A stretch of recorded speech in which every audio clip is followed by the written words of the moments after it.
Hello, kids! Welcome back to our story corner. Today, I'm going to tell you a lovely story about a little bunny. His name is Mino, and he is about to learn something very important about friendship and kindness. Are you ready? Let's begin.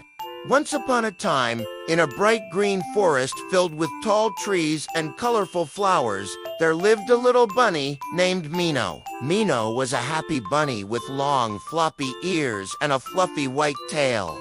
Every single morning, as soon as the sun peeked over the hills, Mino would hop happily to his beautiful garden. His garden was his pride and joy, filled with rows and rows of his favorite food, delicious, crunchy, orange carrots.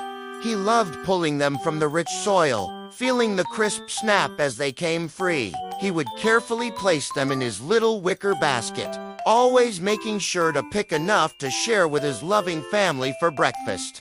The smell of fresh carrots always made his little nose twitch with delight. But one particularly sunny morning, something was different. Mino ran to his garden with his usual cheerful hop, ready to start his daily routine. He reached for his basket, which he always left by the garden gate, but when he looked inside, he let out a loud gasp. "Oh no! My basket is empty! Where are all my carrots?" he cried out. His long ears, which were usually standing up straight and proud, drooped down sadly. His little pink nose twitched, not with delight this time, but with worry and confusion. Mino looked all around his garden, but there wasn't a single carrot in sight. Who could have taken them? He wondered, feeling a little knot of sadness in his tummy. He had been so excited to share them. Feeling very puzzled, Mino decided he had to find out what happened. He started hopping along the winding path that led through the forest. Soon, he saw his good friend Lilo, the squirrel, perched on a branch, busy nibbling on a tasty acorn. "Hi, Lilo," Mino called up to her. "Have you seen my carrots? My whole basket is gone."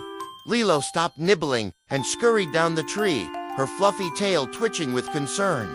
"No, Mino, I'm sorry. I haven't seen any carrots," she said kindly, "but maybe someone was very, very hungry. The forest can be a tough place sometimes when you can't find food." Mino tilted his head and thought about Lilo's words. He murmured to himself. "Maybe you're right, Lilo. I hadn't thought of that." As Mino continued his journey, walking further into the woods, he heard a cheerful chirping sound from the branches high above him. He looked up and saw two little blue birds fluttering from branch to branch. "Tweet, tweet, we saw something, we saw something," they sang down to him in their sweet, musical voices. Mino's ears perked up instantly. "What did you see?" he asked, his voice filled with hope. "Tell me, please." The birds swooped down a little closer. "We saw a small, spiky hedgehog. He was carrying a bunch of bright orange carrots and scurrying toward the big old oak tree by the stream." They chirped. Mino's eyes widened with surprise. "The big oak tree. Thank you, my friends. Thank you so much," he said politely, giving them a grateful wave before hurrying in that direction. At the foot of the giant, ancient oak tree, Mino found his friend, Tycho the hedgehog. And right there, in front of Tycho, was a pile of bright orange carrots, Mino's carrots. Mino felt a mix of emotions. He took a deep breath to calm himself and approached his friend gently. "Tycho, are those my carrots?" he asked in a soft voice. Tycho looked down at the ground, his little spikes shaking slightly. He looked very ashamed. "Yes, Mino," he whispered. "They are. I was so hungry this morning, and I couldn't find any berries. I took some without asking. I knew it was wrong, but I didn't want to upset you by telling you. I'm really, really sorry." Mino looked at his friend Tycho, who looked so small and sorry. He thought about what Lilo the squirrel had said about being hungry. He thought for a moment, and then a gentle, warm smile spread across his face. "Tycho, it's okay," he said softly. "I understand, but next time, you can just ask me." Friends are supposed to help each other when they're in need. Tico's big, dark eyes sparkled with relief and a little bit of surprise. Do you mean you're not angry with me? He asked, his voice wobbly. Good, of course not, said Mino kindly, patting Tico's back gently and carefully. In fact, let's go to my garden together. There are plenty more carrots. We can share them. Really? Asked Tycho, his face lighting up. Yes, said Mino, with a happy nod. Because when we share, happiness grows for everyone. Soon, Mino and Tycho were back in the garden, filling a big basket with even more fresh, crunchy carrots. They then invited Lilo, the squirrel, and the two helpful little birds to join them for a feast. Everyone gathered in a sunny clearing in the forest.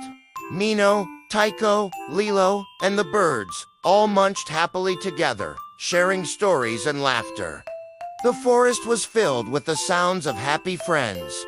From that day on, Mino always made sure to share his carrots with his friends, and in return, his friends shared their food.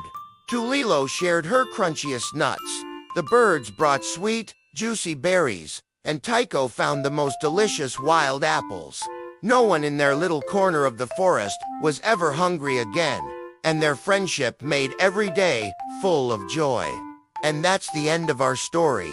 Kids, remember the lesson from Mino and his friends. Sharing makes everyone happy. When you share what you have, you don't just give something away. You create more happiness for everyone, including yourself. Next time you have something special, try sharing it with your friends and see how good it feels. Thank you for listening, and I'll see you in the next story. Don't forget to like and subscribe for more adventures. Bye-bye.